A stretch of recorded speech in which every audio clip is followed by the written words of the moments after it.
जीवनाच्या वाटेत सर्वांसोबत जायचं आहे, काही आपलं देण आहे, काही त्यांचं घेण आहे. जे मिळालं सुख त्याचं काय, जे हसू हरवलं त्याचं काय. क्षण क्षण थांबून नियती घेते जीवनाची परीक्षा. परीक्षा ही परीक्षा. परीक्षा खरी परीक्षा. आणि ते या गोष्टीने पण चिंतेत आहेत की लवकरात लवकर मुलगा मिळाला तर भारतीचं लग्न लावून द्यावं. त्यांनी आपल्या मुलीला किती मदत केली आहे. त्या भारतीमुळे या घरावर किती संकटे आली आहेत ते माझं मलाच माहितीये. तुम्ही प्रत्येक गोष्टीसाठी सुनेला का दोष देता? जो दबलेला असतो त्यालाच दाबण्याचे प्रयत्न केले जातात गुप्ता. पण आता आणखी नाही. मी तुझा स्वार्थही चांगलाच पाहिला आणि रंगही पाहिलाय. इतक्या लवकर तर सरडा पण रंग बदलत नाही जितक्या लवकर तू बदललायस. अगं पण इतके पैसे सुनबाईकडे आले तरी कुठून?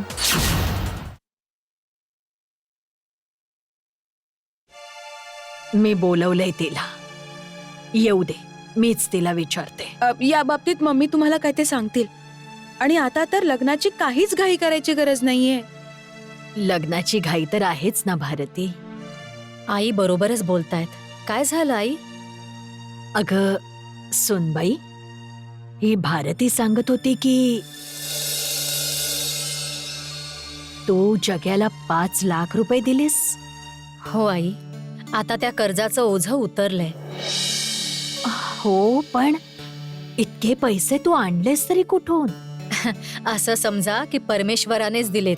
जर आपण त्याच्यावर विश्वास ठेवला नाही तर तो परमेश्वर आपल्या सगळ्या समस्या आपोआप सोडवून टाकतो. आता तर सगळ्या समस्या सुटल्यात ना आजी. तर आता तुम्ही अजिबात काळजी नका करू आणि काहीही विचार करू नका. अगं का नको विचार करू?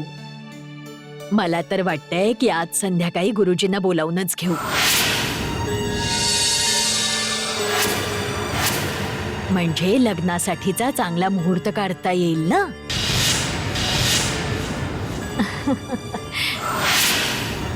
काय भारती, बरोबर बोलते ना मी? हो हो आई, अगदी बरोबर बोलताय तुम्ही.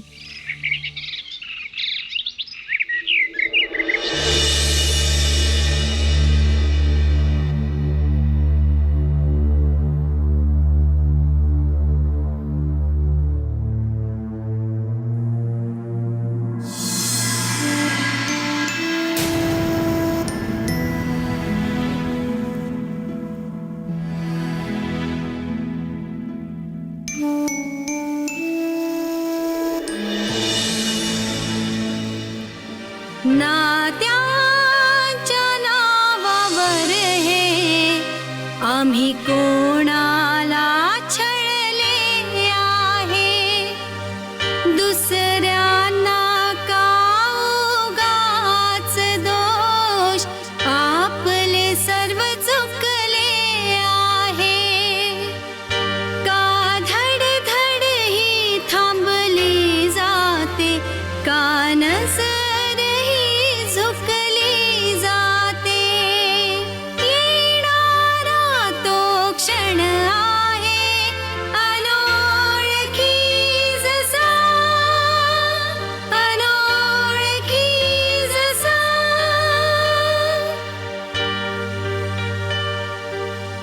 परीक्षा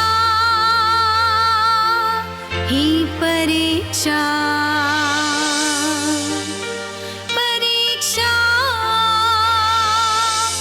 ही परीक्षा.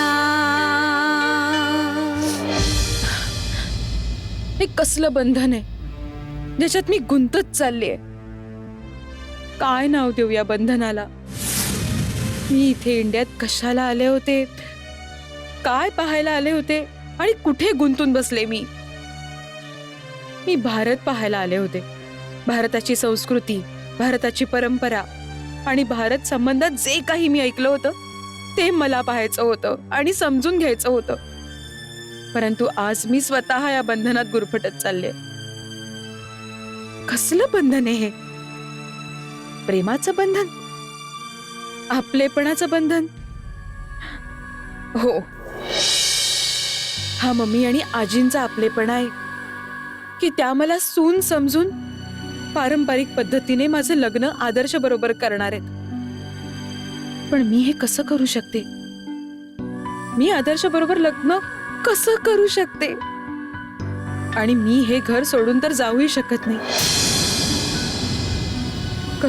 करू तरी काय करू?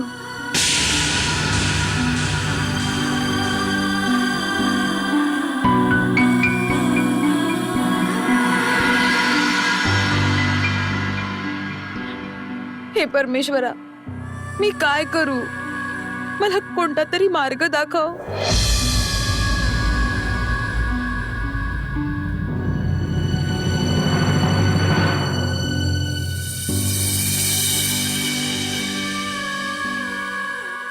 अगं सुनबाई,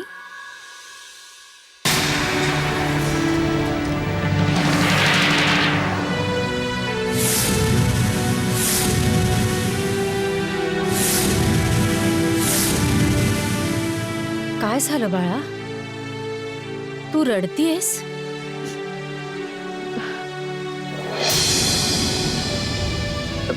काहीच नाही, काहीच नाही मम्मी. नाही बाळा, मला सांग ना काय झालंय ते.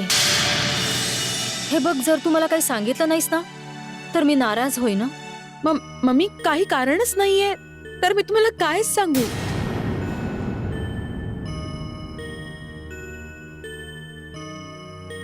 हे बघ सुनबाई, मी तुला कधीच माझी सून नाही तर माझी मुलगीच मानलंय.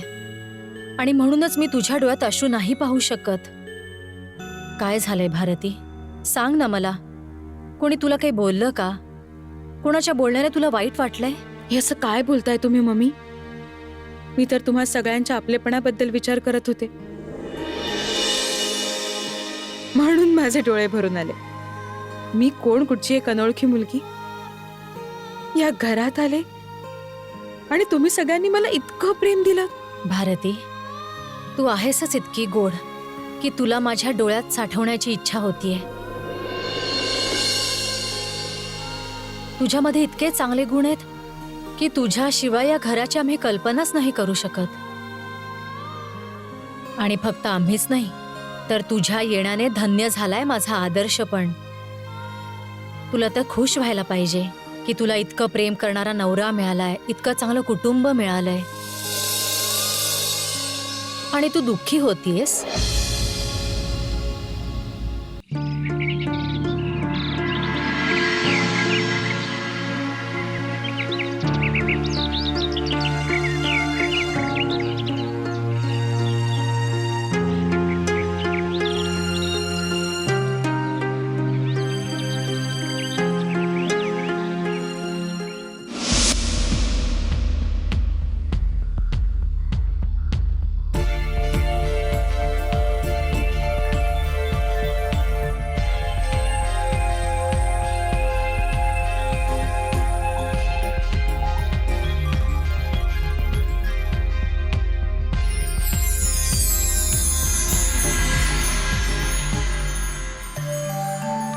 थँक गॉड तू आलीस. अरे, एक तर इतकी पळत पळत मी आले आणि थँक्स टू गॉडला म्हणतोयस? हो, कारण तू येण्या अगोदर मी देवाचीच प्रार्थना करत होतो की लवकरात लवकर सीमाला पाठव, नाहीतर मी वाट पाहतच बसत राहीन. ऐकलं नाहीस? थोडा धीर धरला तर चांगलं फळ मिळतं. अच्छा, बरं तुम्ही कुठून आला आहात दोघी? रिहर्सल हॉल मधून. डान्सची रिहर्सल संपली आणि सीमा मला इथे घेऊन आली. ती आज सोलो डान्सची रिहर्सल होती ना, जे माधुरीवर शूट केलं जाईल. उद्यापासून डुएट डान्सची रिहर्सल होईल. आता तुम्ही दोघं बोलत बसा, मी निघते. चला बाय. बाय.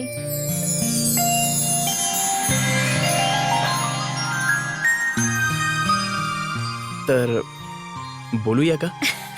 हो,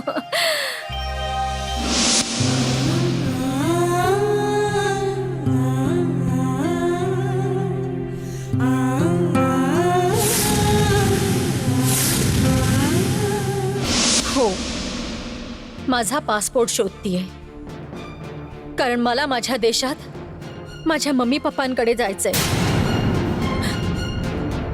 नाही राहायचंय मला ह्या खोट्या जगात. मोनिश, प्लीज प्लीज मला माझा पासपोर्ट द्या. मला या नरकातून स्वतंत्र करा मोनिश, प्लीज. सीमा, माझ्यावर विश्वास ठेव. मला नाही माहित मॉमने तुझा पासपोर्ट कुठे ठेवलाय. जर मला माहित असतं तर मी स्वतःच. बस करा मोनिश. अजून किती छळणार आहात तुम्ही मला. जेव्हा वेळ प्रीतीची येईल, एक बाण टोचून जाई, एकमेकांस हा धोका कसे आपले देऊन जाई. ना ऐकली एक व्यथा आहे, ना पाहिली ना जाणली आहे. चालता चालता हे रस्ते बदलून गेली दिशा. परीक्षा परीक्षा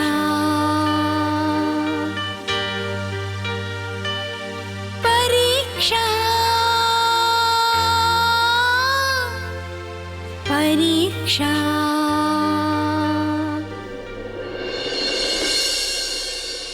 मी तुला पहिलं सांगितलं होतं ना सीमा, की मनातली गोष्ट सांगितल्याने मनावरचं ओझं कमी होतं. आणि तू आहेस की तू तुझ्या मनातलं काही सांगतच नाहीस आणि इथे उदास उभी आहेस. चल ठीक आहे, जर तुला तुझ्या मनातलं नाही सांगायचं तर काही हरकत नाही, पण ऍटलीस्ट जरा हसू तरी आण. काय झालंय सीमा? तुझ्या या चेहऱ्यावर ही निराशा चांगली नाही वाटत. असं वाटतंय की तुझ्या चेहऱ्यावर ही निराशा कशाला? तुझ्या चेहऱ्यावर तर हसू असायला हवं. तू बरोबर बोलतोयस आदर्श, पण सगळ्यांच्याच नशिबात हसणं नसतं. काही लोक तर बस आयुष्याच्या या फेऱ्यातच अडकून राहतात, माझ्यासारखे. आयुष्याचे हे फेरे तर चालतच राहतील सीमा, पण माणसाला जितका आनंद मिळेल ना, त्याबरोबरच आयुष्य जगण्याचा प्रयत्न करायला हवा. सुखाच्या नावावर जिच्या पदराला भोकं पडली असतील, तर ती या सुखांचा विचार कशी करू शकेल? आता तर सुखाची स्वप्न पाहायला पण भीती वाटते, की परत सुखांची स्वप्न पाहून दुःखच पदरी आलं तर दुःख अजून तीव्र होईल. तुझ्या मनातलं बोलणं ऐकून असं वाटतंय की तू बऱ्याच दुःखांचा सामना केलायस, पण तो तुझा भूतकाळ होता सीमा. तुझा भूतकाळ सोड आणि भविष्याकडे पाहून बघ. हे वय तर बस हसणं, गाणं आणि खऱ्या अर्थाने आयुष्य जगण्याचं आहे. आणि तू आहेस की दुःखांना सोडायलाच तयार नाहीयेस. नाही, दुःख मला सोडत नाहीये, कारण आजपर्यंत सुखाच्या शोधात भटकत राहिले, परंतु मिळालं फक्त दुःखच, जे सुखाचा मुखवटा घालून आलं होतं. आणि जर दुःखच मिळालंय तर दुःखाच्याच गोष्टी करेन ना मी. नाही सीमा, तू शोधायला कमी पडली असशील, नाहीतर सुख वाटणारे कुठे नाहीयेत. आता मलाच बघ ना, मी तुझ्या समोर उभा आहे. आता माझी अशी इच्छा आहे की तुला सर्व प्रकारचं सुख द्यावं, पण तू फक्त दुःखांच्याच गोष्टी करत असतेस. परिस्थितीच्या धक्क्याने तुटलेला माणूस इतक्या लवकर सावरू नाही शकत आदर्श. आणि ज्याच्यावर प्रसंग येतो ना, त्यालाच त्याची झळ पोचलेली असते. परमेश्वर न करो की कधी तुला अशा परिस्थितीतून जायला लागो, ज्या परिस्थितीतून मी गेलीये. तू म्हणतेस की ज्याच्यावर प्रसंग येतो त्यालाच दुःखाची झळ पोहोचते. उलट मी ज्या परिस्थितीतून गेलोय ना, त्यामुळे तुझ्या दुःखांची जाणीव होते मला. हा तुझा आपलेपण आहे आदर्श, आणि थँक्स. तू माझ्या दुःखाला समजून घेण्याचा प्रयत्न केलास, पण मला कोणालाच माझं दुःख दाखवायचं नाहीये. मला तुझं ते दुःख पाहायचं पण नाहीये सीमा. कारण कित्येक वेळा आपलं दुःख सांगणं म्हणजे त्या जुन्या जखमांना ताजं केल्यासारखं होतं. मला तर बस इतकं सांगायचंय की सुख आणि दुःख आयुष्यात येतच राहतात. प्रत्येक रात्रीनंतर दिवस येतोच आणि दिवसानंतर रात्र. सकाळचा सूर्य सर्व दुःखांना दूर करतो सीमा. तुझ्या आयुष्यातही उद्याचा सूर्य हा सुखांचा प्रकाश घेऊन येणार आहे आणि तुला त्याचं स्वागत निराशेने नाही तर आनंदाने करायचंय. हा आयुष्याचा नियम आहे सीमा की एक स्वप्न तुटतं ना तेव्हाच दुसरं स्वप्न डोळ्यात येत असतं. आणि स्वप्न पाहण्याचा हक्क सर्वांना आहे. मग तुझ्या डोळ्यात स्वप्न का नाही आहेत सीमा?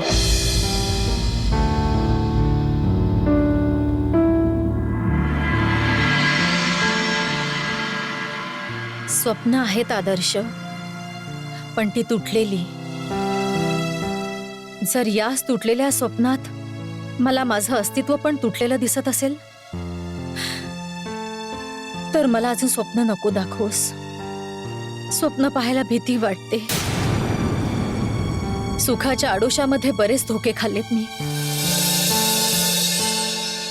आणि आता परत धोका नाही खायचाय मला. रस्त्यावरून जाता जाता जर ठेच लागली ना तर माणूस रस्ता सोडून नाही देत. जर रस्ता कठीण असेल तर तो रस्ता बदलून टाकतो. पण तो आपल्या आयुष्याचं लक्ष तर नाही सोडत ना. आणि तू आहेस की निराशावादी झालीयस. तुला नाही माहिती आदर्श की मी कशा प्रकारचा धोका खाल्लाय. मला जाणूनही नाही घ्यायचंय सीमा. मला बस इतकं सांगायचं आहे की आयुष्याच्या प्रत्येक पावलावर एक नवीन सुरुवात होत असते. आयुष्य कधीच थांबत नाही. आणि तू आहेस की आयुष्यालाच थांबवू पाहतेस. नाही सीमा, आयुष्याला सुखांच्या प्रवाहात वाहू दे. योग्य लक्ष तुला आपोआप सापडेल. तू बोलतोयस तर बरोबरच आदर्श, पण आता नशिबावर माझा विश्वास नाहीये. माझ्या प्रेमावर विश्वास ठेवून बघ सीमा. नशिबावर आपोआप विश्वास बसेल तुझा. मी तुझ्यावर प्रेम करतो सीमा आणि तुला आपली सोबतीण बनवू इच्छितो.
हॅलो.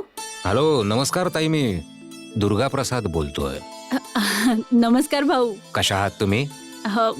अगदी मजेत. सीमा कशी आहे? ती पण ठीक आहे. आता तर सीमाने ऑफिस जॉईन केलंय. अच्छा. कमीत कमी कामात तरी बिझी असते. नाहीतर जेव्हा ती आली होती तेव्हा डोळ्यातलं पाणीच थांबत नव्हतं. खरं तर ताई मी त्याबद्दलच बोलण्यासाठी मी तुम्हाला फोन केला होता. ताई, ज्या दुःखाला सामोरं जाऊन सीमा इथून निघून गेली होती तिचं ते दुःख फक्त ऑफिसमध्ये काम करून कमी नाही होऊ शकणार. मला माहिती आहे ते. ताई, सीमा भले आपले अश्रू आपल्याला न दाखवू, पण तिचं मन तर सतत कुढत राहणारच ना, ज्याची जाणीव आपल्यालाच होऊ शकते. आणि ही जाणीव आपल्याला एवढा त्रास देत असेल तर तिला किती दुःख होत असेल जिने हे सगळं भोगलंय. ताई, मी समजू शकते भाऊ, पण आम्ही आता काय करू शकतो? पण आता करावं तर तुम्हालाच लागेल ना ताई. तुम्हालाच तिला समजवावं लागेल. तिच्या दुःखाला समजून घ्यावं लागेल आणि सीमाचं दुःख तेव्हाच दूर होऊ शकतं जेव्हा तिचं दुसरं लग्न केलं जाईल. दुसरं लग्न? हो, तसं तर आम्ही पण तोच विचार करतोय, पण सीमा या गोष्टीला तयार नाही होणार. मला तर असं वाटतंय की लग्न या नात्यावरचा विश्वासच उडालाय तिचा. समजू शकतेय मी, पण तुम्हालाच तिला समजवावं लागेल. तिला नात्यांबद्दल खात्री द्यावी लागेल. तेव्हा कुठे तिच्या आयुष्यावर पसरलेले हे दुःखाचे ढग दूर होऊ शकतील. ताई, आधी तुमच्याकडे तशी वेळ नव्हती, कारण सीमा तुमच्याजवळ नव्हती, पण आता तर ती तुमच्या सोबतच आहे. तुम्ही समजवावा तिला. प्रत्येक माणूस धोकेबाज नसतो. प्रत्येक नात्याचा परिणाम एकसारखाच नसतो. तुम्ही बरोबर बोलताय. मी सीमाशी बोलेन. भारतीशी बोलून बघते. मी तुम्हाला नंतर फोन करते. ठीक आहे? ठीक आहे, बोलूया. बोलूया. हे परमेश्वरा, आपली भारती अजून सीमाच्या घरी राहायला नाही गेलीये. काय? मला नाही वाटत तिच्यासोबत सगळं ठीक चाललंय. नक्कीच काहीतरी गडबड आहे.